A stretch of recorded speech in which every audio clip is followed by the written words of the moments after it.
benefit of hindsight is a wonderful, if frustrating thing. So often we can see instantly what totally escaped us back then.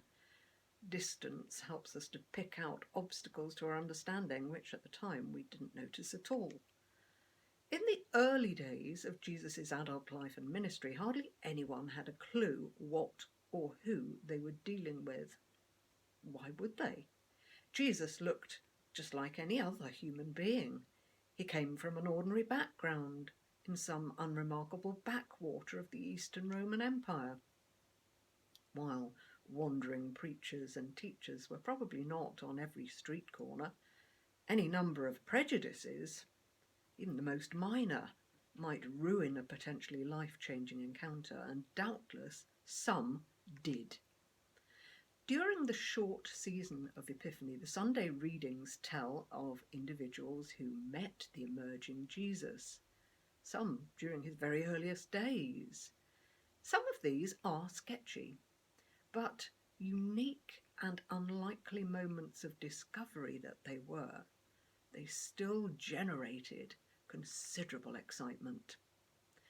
There were those who were expecting an exceptional, God-filled individual. Others were quite literally caught napping. The penny didn't always drop until well after the event. Additional anecdotes didn't make the final edit, St. John implies at the end of his Gospel. And some people's experiences, well, they ended up as just the briefest of cameos in the Jesus story. Like Nathaniel's. It were hottest part of the day. I'd just grabbed some water from the well. I was, enjoying the shade just for a few minutes. Phil reckoned I was pushing out Zeds as I sat against that tree trunk. But I said, no, just resting my eyes. Always got to assume. Hardly a breath of air off the lake. It was so peaceful. And then all of a sudden a scuffle of sandals in the dust and he's kicking me outstretched foot. Hey, what's up? I said, jumping up, grabbing my stick. You never know when some Roman squaddie's going to pick on you, even if you're just minding your own business. Just to remind you who's boss round here. They don't get the Jewish character, the religious beliefs that shape us. They want us singing from the same hymn sheet. That's never going to happen. We are a distinctive people. Our history, our relationship with God is embedded in us. We are the children of Israel, of Abraham, Isaac and Jacob. They're our ancestors, not some juniors come lately from the brash United States of Rome. They might think they can give us a makeover, plaster their chaotic, fake religion all over ours. It'll never take. We know we are made in God's image. They're gods. Gods, just images of themselves. Of course, our genuine godly character has eroded over time. Temple's more about politics now. Hypocrites and thugs dominate the local synagogues. Lip service beats action. Our holy law has more bane than blessing now. A stick for beating, not a charter for social justice, not how it should be. Where was I? Oh yeah, my mate Philip.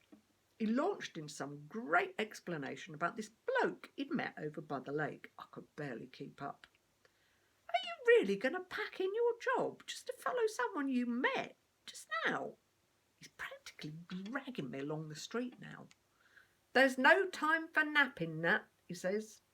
He's the one foretold in the scriptures. More jumping to conclusions. And he's from where exactly? Son of Joseph from Nazareth. Please, Nazareth?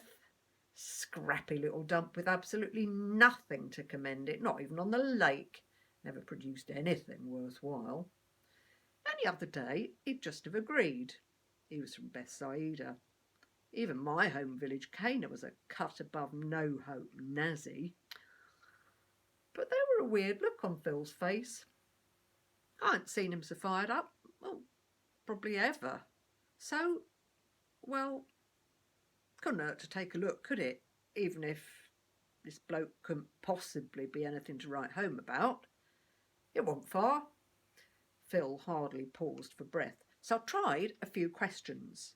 Eventually he stops dead and he says, "Look, it's about God. He is about God." Didn't dare ask any more. He seemed desperate for me to join him. There was a small group round Jesus when we got there. He looks up and he says something like, "Here comes a bona fide Israelite." Ironic that, with me wanting to suss out if he's the real deal or a con man. I wondered if we'd met before then, so I asked how he knew me, and he says, "I saw you under the fig tree before Philip called you." I jumped to wild conclusions myself then, and he just laughs, making some quip about Jacob, the father of the 12 tribes. An exile then, Israel himself, and what he saw in his sleep. With a wry smile, he promised me I would see angels going up and down too. Via him, though, instead of a ladder. I pondered about that after. What did he mean? What could he mean?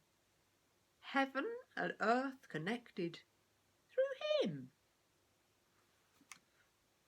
Fig tree could have been a lucky guess, I suppose. But how did he know?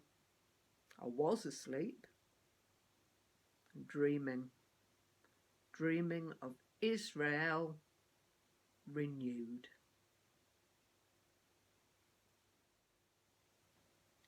Jesus was an enigma. He was outside the official religious hierarchy, and he came from somewhere anyone worthwhile simply couldn't. Like a king cradled in a feeding trough. Challenging people's routine and long-held prejudices, offering a radical new perspective would be his trademarks, though. Many would not like it. Others would simply misconstrue him, and ultimately his own people would reject him. Nathaniel and his friend Philip are open-minded enough and genuinely reaching out for God to grasp a discovery. If God was the maker of all things, he could cut across human stereotypes and prejudices and long-held social straitjackets. He could choose to enter his world, to relate to it in an entirely new way, while he continued his work to create and reconcile. He still had the potential for novelty, a departure from the revered, if largely unsuccessful, prophets of old, and a remodelling of Israel's founding fathers and heroes of the faith. For Nathaniel, who may also have been called Bartholomew, they were just minor walk-ons in the written Gospels. But for him, integrity was key. What you are on the inside should be accurately reflected in all your behaviour. What he saw in Jesus from none too special Nazareth convinced him to hold out for that promised vision of angels. And maybe, just maybe, he and Philip stopped jumping to conclusions.